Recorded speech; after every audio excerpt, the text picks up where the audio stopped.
창세기 22장 6절에서 8절까지 말씀을 다 같이 봉독하겠습니다. 아브라함이 이에 번제나무를 가져다가 그의 아들 이삭에게 지우고 자기는 불과 칼을 손에 들고 두 사람이 동행하더니 이삭이 그 아버지 아브라함에게 말하여 이르되 내 아버지여 하니 그가 이르되 내 아들아 내가 여기 있노라. 이삭이 이르되 불과 나무는 있거니와 범죄할 어린 양은 어디 있나이까? 아브라함이 이르되 내 아들아 번제할 어린 양은 하나님이 자기를 위하여 친히 준비하시리라 하고 두 사람이 함께 나아가서 아멘. 함께 인사 나누겠습니다. 오늘은 참으로 좋은 날입니다. 우리 모두에게 좋은 일이 일어납니다.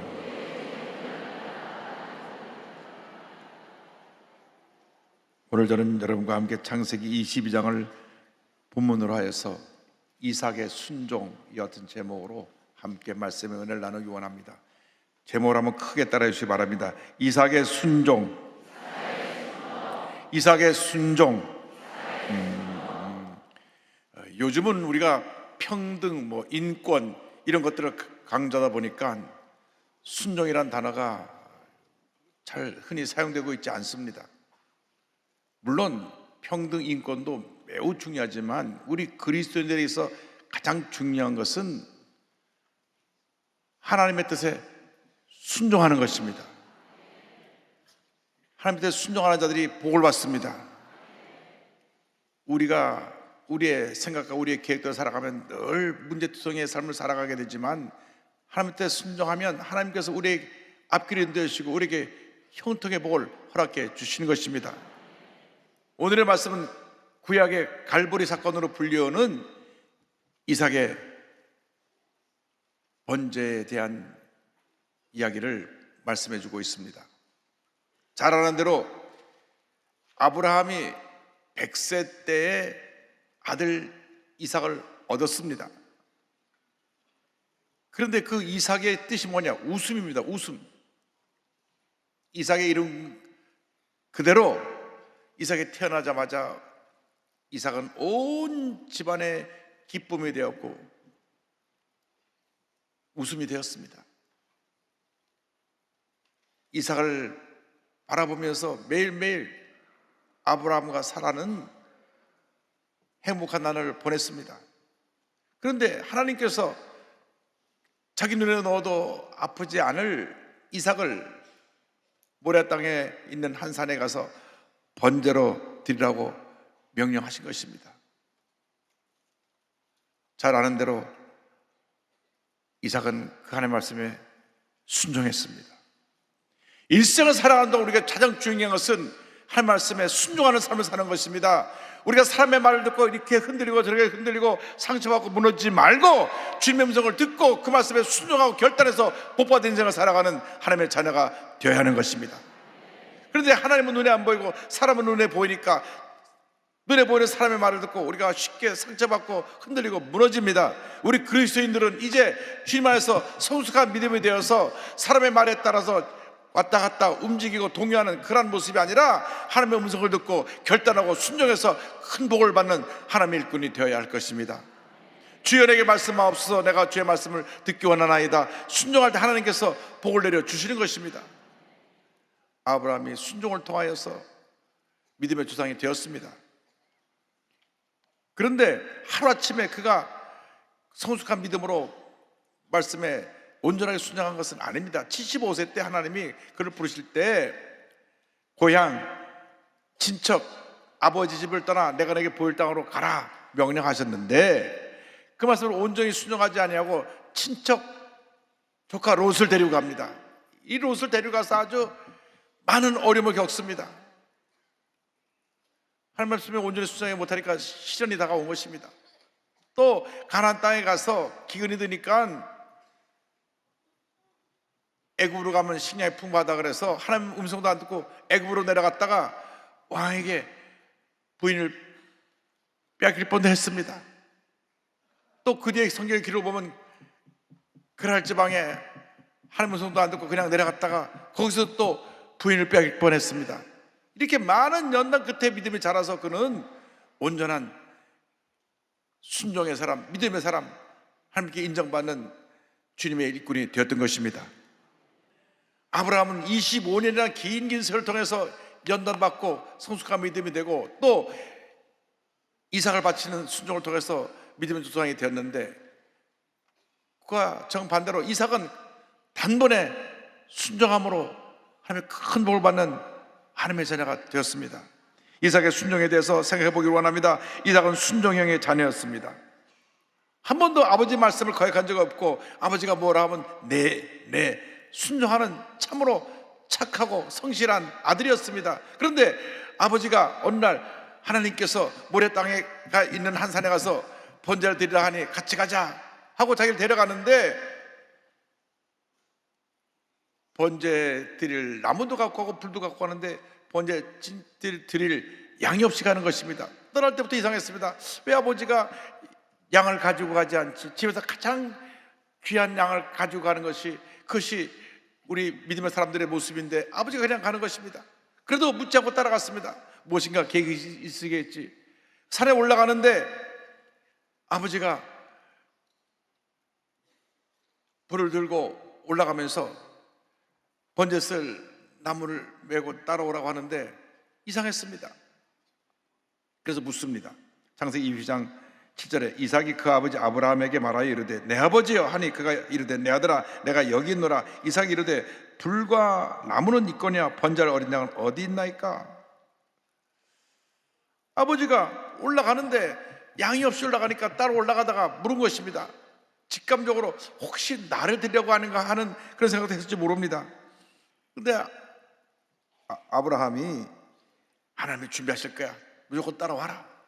그래서 이삭은 더 이상 묻지 않고 묵묵히 따라 올라갔습니다. 그런데 하나님이 지시하신 곳에서 나무를 펴서 제단을 만든 다음, 그 다음 아버지가 갑자기 돌면서 하나님이 널 바치라 그랬다 하고 그를 붙잡습니다. 그때 성경학자들이 생각하기는 그의 나이가 20세 정도 되었다고 봅니다. 그러니까 아버지는 120세가 넘은 그 나이인데, 아버지가 그를 붙잡아 칼을 들었을 때 그는 뿌리치지 않았습니다. 창세기 20장 9절 10절에 보니까 하나님이 그에게 일러 주신 곳에 이른지라 이에 아브라함이 그곳에 제단을 쌓고 나무를 버려놓고 그의 아들 이삭을 결박하여 제단 나무에 놓고 손을 내밀어 칼을 잡고 그 아들을 잡으려 하니, 20세가 된 이 혈기왕성한 아들이 아버지 왜 그러세요? 지금 제정신이 하고 떠밀어냈더라면 아버지가 그냥 뒤로 나가 잡아줬을 것입니다. 그런데 하나님께서 너를 바치라 그런다는 그 말 한마디에 그냥 순종했습니다. 그래서 순순히 묶여서 그 단에 올라간 것입니다. 아버지가 칼을 들어서 자기를 죽이려 할 때도 그는 동의하지 않았습니다. 이렇게 이삭은 순종하는 하나님의 귀한 자녀였습니다. 아버지의 권위에 순종하고 하나님께 순종한 그 이삭의 순종을 통하여 하나님이 영광을 받으셨습니다. 아버지에 순종하는 것이 하나님을 기쁘시게 하는 것이라는 그 믿음이 있었기 때문에 전적으로 이삭이 순종했던 것입니다. 이렇게 이삭이 아버지에 전적으로 순종한 것처럼 예수께서도 아버지의 뜻, 하나님의 뜻을 전적으로 순종하셔서 십자가에 달리신 것입니다. 이삭의 순종과 예수님의 순종을 비교해 보기 원합니다. 이삭의 순종은 장차 예수 그리스도의 십자가의 순종과 희생을 예표합니다. 이삭이 아브라함의 뜻에 전적으로 순종한 것 같이 예수 그리스도께서 전적으로 하나님의 뜻에 순종하셔서 십자가 달려 온 인류의 죄를 대신하여 죽으신 것입니다. 그래서 예수님의 희생으로 말미암아 온 인류를 향한 구원의 문이 열려서 누군지 예수를 믿기만 하면 구원받게 되고 하나님의 자녀가 되는 복을 받게 된 것입니다. 아브라함이 사랑하는 독자 이삭을 하나님께 바친 것처럼 하나님께서 가장 사랑하는 독생자 예수 그리스도를 십자가 달려 죽게 하심으로 우리를 죄에서 구원해 주신 것입니다. 빌립보서 2장 6절로 8절을 설명합니다. 그는 근본 하나님의 본체시나 하나님과 동등함을 취할 것으로 여기지 아니하시고 오히려 자기를 비워 종의 형체를 가지사 사람들과 같이 되셨고 사람의 모양으로 나타나사 자기를 낮추시고 죽기까지 복종하셨으니 곧 십자가에 죽으심이라. 죽기까지 복종하셨으니 곧 십자가에 죽으심이라. 그가 십자가에 죽으심으로 말미암아 예수님의 흘린 피가 온 인류의 죄를 사해서 누구든지 예수를 믿기만 하면 구원을 받는 놀라운 은혜가 임하게 된 것입니다. 그를 장사한 지 3일 만에 일으키시다 온 우주 만물의 가장 높은 위치에 예수님을 올려놓으셨습니다. 빌립보서 2장 9절로 11절입니다. 이름으로 하나님이 그를 지극히 높여 모든 이름 위에 뛰어난 이름을 주사 하늘에 있는 자들과 땅에 있는 자들과 땅 안에 있는 자들로 모든 무릎을 예수의 이름에 꿇게 하시고 모든 입으로 예수 그리스도를 주라 시인하여 하나님 아버지께 영광을 돌리게 하셨느니라. 이삭과 같이 아버지의 뜻에 하나님의 뜻에 순종하는 그러한 순종의 모습을 보이는 여러분 되기를 바랍니다. 예수 이름처럼 하나님의 뜻이라면 전적으로 순종해서 자신의 목숨까지라도 하나님의 영광을 위해서 내놓을 수 있는 그런 믿음의 사람이 되기를 주님의 이름으로 축원합니다. 하나님의 뜻에 순종하지 아니하고 자기 뜻을 내세웠던 사울왕에게 사무엘이 이와 같은 말씀을 했습니다. 사무엘상 15장 22절입니다. 사무엘이 이르되 야훼께서 번제와 다른 제사를 그의 목소리를 청중하는 것을 좋아하신 것 같이 좋아하시겠나이까. 순종이 제사보다 낫고 듣는 것이 수장의 기름보다 나으니. 하나님 앞에서 순종의 사람이 되기를 바랍니다. 사람들의 말에 의해서 움직이지 말고 하나님의 말씀에 순종해서 주의 뜻을 이루는 복된 하나님의 자녀이 다 되시길 바랍니다. 주님의 뜻에 순종할 때 때때로 어려움이 있고 문제가 있고 고난의 과정을 통과할 때도 있지만 궁극적으로 하나님 모든 것을 하며가 선을 이루게 하시고 놀라운 은혜와 축복을 우리에게 부어주시는 것입니다. 우리가 순종하는 큰 믿음의 사람이 될 때 우리 삶에 하나님의 은혜와 축복이 날마다 넘쳐나게 될 것입니다. 처음 가신 저희 어머님은 아버님이 목사님이셨습니다. 평양신학교 8회 졸업생인 김용사 목사님이 저희 외할아버님이신데 외할아버님께서 황해도 장현에 7군데 교회를 세우시고 자전거를 타고 다니면서 그 교회를 돌보셨는데 그 어머님이 아버님 원룸하지 못하고 북한에 갔으니까 순교하셨을까 생각하시면서 늘 천국 가면 우리 아버님 뵈야 할 텐데 하시던 말씀이 기억납니다. 그런데 저희 자녀들을 다 앉혀놓고 늘 하신 말씀이 너희들은 늘 주의 종의 말씀에 순종해야 된다. 순종해야 된다. 주의 말씀에 순종해야 된다. 절대 주의 종의 말씀할 때 뭐라고 토를 다지 말고 순종해라. 순종해라. 그래서 저희들이 어릴 때부터 순종을 배웠습니다. 저는 그래서 여도순복음교회 1964년 4월달 처음 출석한 이후로 지금까지 우리 조영희 목사님 말씀할 때 한 번도 아니요라고 해본 적이 없습니다. 그저 네 한 기억밖에 없습니다. 1982년에 조 목사님이 저를 부르시더니만 이 목사 미국 가서 공부 좀 하고 와라. 그래가지고 제가 저하고 제 아내하고 저는 템플대학교에 가서 박사학위 공부를 하고 집사람은 메릴랜드에 가서 공부를 했는데 공부를 하는 도중에 워싱턴에 교회에 문제가 생겨서 목회자 갖다 놓고 어려워서 목사님 어떻게 할까요? 가서 그냥 교회를 돌봐라. 그래서 제가 워싱턴 수보원제교회에 가가지고 그곳에 가서 또 교회를 다 짓고 조기 목사님 모시고 헌당 예배를 드리는데 설교를 한참 하시다가 제가 이호 목사 빌려줬으니까 도로 데려가겠습니다. 그래갖고 와 웃었어요. 그 다음 해 선교 때 들어오니까 이 목사 이제 들어와라. 그래서 제가 순종해서 들어왔습니다. 한국에 들어와서 국제신학연구원장하고 한스대 교수, 한스대 교육장을 하면서 이제 열심히 선교 있었더니만 목사님께서 미국에 세운 베데스다가 대학교가 있는데 미국 학력 인정을 받는 정규 대학이 돼야 되니까 가서 학력 인정을 받아라. 그래서 베데스다 대학교 총장으로 임명하셔갖고 가서 학교 인준을 다 받고 이제 정규 대학이 되니까 이 목사 이제 동경 가서 교회를 져라. 그래가지고 제가 또 동경에 또 가가지고 교회를 다 지으니까 건축을 타고 난 다음에 조 목사님 수고했다 돌아와라. 그래가지고 한국에 제가 다시 2002년에 돌아와서 교무 담당 부목사를 하고 있었습니다. 이제 내가 이제 그만 고생시킬게 하고 저를 데려오시더니만 조금 있다가 목사님 저를 다시 부르시더니만 이 목사 LA에 나성수 목에 문제가 생겼는데 좀 갈래? 제가 쉰이 훌쩍 넘은 나이인데 목사님 가라고 하시니까 네 하고 가서 열심히 교회를 섬기고 있었는데 어느 날 한국에서 연락이 왔습니다. 조영 목사님이 후임을 뽑는데 7명 중에 제가 들어가게 되었고 1차 투표에서 2차 투표에서 표를 제일 많이 얻어가지고 제2대 담임 목사로 뽑혔으니까 이 목사 들어와라 또 그래서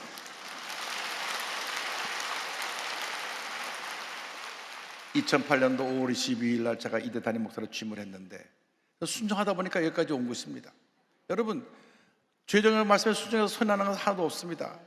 저를 왜 온 세계로 이리 가라 저리 가라 하여간 국제사집을 7번을 쌌는데 전 한 번도 토를 단 적이 없습니다. 그래서 목사님 가라 하니까 네 왜? 하나님께서 죄종을 통해서 나에게 일을 시키시기 때문에 순종한 것입니다. 내가 조영 목사님 말씀 안 들으면 나가서 따로 개척하면 되죠. 내가 이 교회에 속한 동안에는 목사님 말씀에 순종하는 것이 하나님의 뜻이라고 생각했기 때문에 순종하다 보니까 여기까지 온 것입니다. 여러분, 하나님 앞에서 순종하는 것은 하나님을 기쁘시게 하는 것입니다. 하나님을 기쁘시게 하는 삶이 될 때 하나님께서 우리에게 복을 내려주시는 것입니다. 한평생 순종의 사람으로 살아가는 여러분 모두 되기를 주의 이름으로 축원합니다. 우리에게 주신 순종의 축복이 있습니다. 아브라함은 믿음의 존재 될 때까지 많은 연단의 과정을 거쳤습니다. 75세에서 100세까지 25년 동안 깨어지고 또 다시 120세가쯤 되어서 이삭을 바치는 그 연단을 통하여서 그가 믿음의 조상으로 이제야 내가 널 인정했다는 인정을 받았는데 이삭은 단번에 순종해가지고 한평생 평탄한 삶을 살았습니다. 무엇 하나 부족함이 없이 풍성한 삶을 살았던 것입니다. 여러분, 이왕 순종할 거면 이삭처럼 단번에 순종하시기 바랍니다. 이리 터지고 저리 터지고 나중에 천부의 손 들고 옵니다. 깨지고 나서 순종하지 말고 처음부터 순종해서 복받은 인생을 살아가길 바랍니다. 그러다 보니까 하나님께서 훌륭한 아내 리브가 더 주시고 그리고 농사를 지었을 때 100배 축복도 주신 것입니다. 성경을 보니까 창세기 26장 12절 13절에 이삭이 그 땅에서 농사하여 그 해에 100배나 얻었고 여호와께서 복을 주심으로 그 사람이 창대하고 왕성하여 마침내 거부가 되었다. 성경은 말씀합니다. 그 당시 얼마나 물이 귀했든지 우물을 파서 물을 찾기가 참 어려웠는데 이삭은 땅만 파면 물이 나왔습니다. 창세기 26장 19절입니다. 이삭의 종들이 골짜기를 파서 샘꾼을 얻었더니 22절에 이삭이 거기서 옮겨 다른 우물을 팠더니 그들이 다투지 아니하였으므로 그 이름을 르호봇이라 하여 이르되 이제는 여호와께서 우리를 위하여 넓게 하셨으니 이 땅에서 우리가 번성하리로다 하였더라. 물을 파면 샘물이 터져나오니까 그 지역에 있는 사람들이 와서 우리 물이라고 때를 쓰고 달려드니까 그럼 가져가라고. 딴 데 가서 또 파면 또 물이 터져났습니다. 또 쫓아가서 우리 물이라고 내놓으라고 가져가라고. 그 물을 파기가 물을 파서 물 나오기 힘든데 파기만 나오니까 또 가서 물이 터져나오니까 아유 저 사람은 우리가 쫓아가서 뺏어봐야 소용없다. 물줄기가 따라다니는가 보다. 그 정도로 이삭이 복을 받았습니다. 그래서 그들이 두려움이라고 왔습니다. 저렇게 하나님이 함께 하시고 복을 주시니까 저 사람하고 잘 지내야지. 우리가 잘못했다간 오히려 하나님께 벌을 받겠다. 그래서 저들이 찾아왔습니다. 창세기 26장 28절 29절입니다. 그들이 이르되 여호와께서 너와 함께 계심을 우리가 분명히 보았으므로 우리의 사이 곧 우리와 너 사이에 맹세하여 너와 계약을 맺으리라 말하였노라. 너는 우리를 해하지 말라. 이는 우리가 너를 범하지 아니하고 선한 일만 내게 행하여 내가 평안히 가게 하였음이니라. 이제 너는 야훼께 복을 받은 자니라. 할렐루야.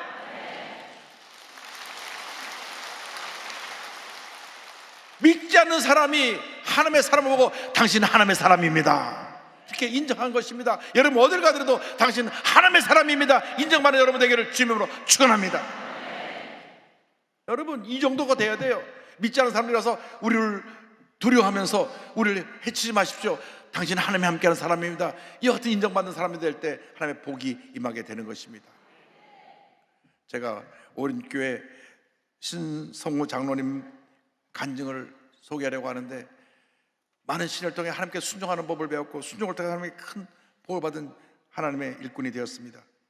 이분은 건설자재 전문기업 하우시티아를 이끄는 대표님이신데 군대를 졸업하고 건설회사 삼부통원에 입원해서 우리나라 아주 굴제 건설회사인데 국내 및 해외에 사용되는 모든 건설자재를 구매하는 업무를 담당하면서 대한건설자재협회 회장을 2년이나 지냈습니다. 그래서 이 건축 자재를 구입하고 하는 그 모든 일에 자문을 활동하면서 우리나라 건설 발전에 크게 기여했습니다. 사회적으로는 승승장구하는 인생이었지만 신앙적으로는 의무적으로 주일날만 예배에 나오는 것이 전부였습니다. 첫 번째 시련이 다가온 것이 39살 나이에 위암이 찾아온 것입니다. 그가 위암 말기 판정을 받고 이제 죽었구나 생각하니까 그동안에 교회만 왔다 갔다 하는 것을 후회하고 교회 나가서 새벽에 막 부르짖으면서 살려달라고 교회가 떠나도록 신 앞에 기도하고 또 기도하고 기도했습니다. 울부짖으며 아직 내가 나이가 이렇게 젊은 나이에 40도 안 되는데 내가 위암으로 죽으면 안 됩니다. 나를 살려달라고 기도하니까 하나님의 은혜가 임해가지고 그가 위를 3분의 1 자라내고 나서 전혀 그 후에 후유증 없이 건강한 모습으로 회복이 되었습니다. 할렐루야. 근데 사람이라는 것이 참 간사해요. 살려달라고 부를 때는 언제고 이제 나 고침받고 나가니까 세상의 끈을 놓지 못하고 이 건설 자재업 하려면 사람들 많아서 늘 이거 해야 되니까 그 나가서 또 술 마시고 새벽까지 술 마시고 그런 삶을 살고 주일날은 예배만 끝나면 골프장으로 달려가는 그런 생활을 하다가 어느 날 아침에 출근하기 전에 습관대로 수영장에 가서 수영을 하는데 술이 덜 깨는지 수영에 떨어지는 순간 목뼈가 바닥에 닿아가고 목이 꺾어졌어. 그래가지고 이젠 전신마비가 돼서 이제 당신은 앞으로 정상적인 활동을 못한다는 그 말을 했을 때 거기서 다시 하나님이 부르셨습니다. 하나님 저를 살려주시면 내가 열심히 주님을 하겠습니다. 다 살려주니까 다시 또 옛 모습으로 돌아갑니다. 하나님이 이제는 완전히 그를 손보시려고 그의 아들 문제를 통해서 그를 탁 꺾으시는데 그 아들을 초등학교 4학년 때 미국에 유학을 보내가지고 형님 댁에 맡겼는데 가자마자 계속 사고를 쳐가지고 형님부터 전화가 왔습니다. 너무나 사고를 쳐서 이 학교에서 이 아이를 감당할 수 없이 도로 한국으로 돌려보낸다고. 한국에 돌아왔는데 얘는 학교도 안 가고 PC방에서 살면서 그냥 자기 마음대로 인생을 삽니다. 아버지가 그냥 억장이 무너집니다. 여러분 아무리 강한 부모라고 할지라도 자식 앞에서는 자식을 이길 부모가 없는 것입니다. 자식이 막 엉망진창인 삶을 살 때 부모하면 어떻게 했습니까?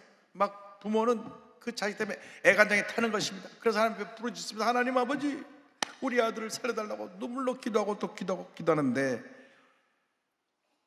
그가 꿈인지 생신지 환상을 보게 되는데 아들이 유리관에 거꾸로 쳐박았고 이 목이 꺾이다시피 환상에서 살려달라고 소리 지르는 것을 보았습니다. 아들이 그만큼 지금 여러 가지로 문제가게 살고 있다는 걸 알게 되었습니다. 그때로부터 눈물로 기도하며 아들을 품고 기도하니까 아들이 아버지의 마음을 이해하고 두려기 시작해서 차츰차츰 변화돼서 아들이 완전히 변화된 모습이 되었습니다. 할렐루야. 하나님께서 아들을 손대시니까 결국 두 손 두 발 다 드는 것입니다. 그때가 자기가 자신의 성공을 해서 사람들과의 관계를 너무 중요시해가지고 교회를 다니면서도 늘 과음하고 했던 그 모습을 철저히 회개하고 그가 회사에서 퇴사한 후에 하우 CTR이라고 하는 회사를 세웠는데 하우는 하나님이 우리와 함께 하신다는 이름에서 하우를 땄습니다. 월요일마다 직원 예배를 드리고 자신의 기업이 하나님께 인정받는 믿음의 기업으로 성공기를 기도하면서 이런 고백합니다. 성공하기 위해 누군가와 관계를 계속 이어가려고 했습니다. 사람들과의 관계에서 빠지면 나만 도태될 것 같고 홀로 남겨질 것 같은 두려움 때문입니다. 사람들은 손을 잡고 달려가고 있는데 남은 혼자 가만히 있으면 어찌하는 불안도 있었기 때문입니다. 그러나 하나님이 그런 것들을 다 아무 의미 없는 것이라고 말씀하셨습니다. 세 번의 시련을 통해 하나님을 만났고 비로소 나의 욕구들을 내려놓게 되었습니다. 돌이켜보면 감사하지 않은 것이 하나도 없습니다. 할렐루야. 그는 이 세 번의 시련을 통해서 완전히 깨어져서 하나님 앞에 헌신하고 충성한 장로님으로 거듭나게 되었고 또 귀한 사업을 일으켜서 하나님 앞에서 크게 쓰임받고 있는 일꾼이 되었습니다. 여러분 순종이 우리 신앙생활의 열쇠입니다. 성공의 열쇠입니다. 내 뜻과 내 법대로 살지 말고 전폭적으로 깨어지고 나셔서 주의 뜻에 순종하는 여러분 모두가 되기를 바랍니다. 독일의 슈몰케라고 하는 목사님이 하루는 사모님과 함께 멀리 타 지역에 신방을 갔다가 돌아오는데 목사님 댁 동네가 저 멀리서 보는데 연기가 오르고 있는 모습을 보았습니다. 불이 난 것입니다. 혹시나 하고 해서 달려가 보니 집에 불이 났고 아들 둘이 손을 둘이 부둥켜 안고 죽어 있었습니다. 이 목사님이 그 자리에서 무릎 꿇고 통곡을 했습니다. 하나님, 내가 주님 일을 하는데 내가 어떤 일이 있을 수 있습니까? 그때 하나님께서 내가 내 아들 예수를 십자가 못 박은 마음이 이제 이해가 되느냐? 그래서 그가 그 눈물을 흘리면서 십자가의 은혜를 깨닫고 다시 일어나면서 남은 인생 한 영혼을 위해서 바치는데, 그때 지은 전성이 내 주여 뜻대로입니다. 기도하겠습니다. 사랑과 은혜와 자비가 무한하신 하나님 아버지, 내 뜻대로 살다가 우리들은 깨어지고 넘어지고 다치고 상처투성의 인생을 살았습니다. 주님, 온전히 순종하는 삶을 살기 원합니다. 하나님 뜻대로만 살기 원하오니 우리 일생을 인도하여 주옵소서. 예수님의 이름으로 기도 올리옵나이다. 아멘.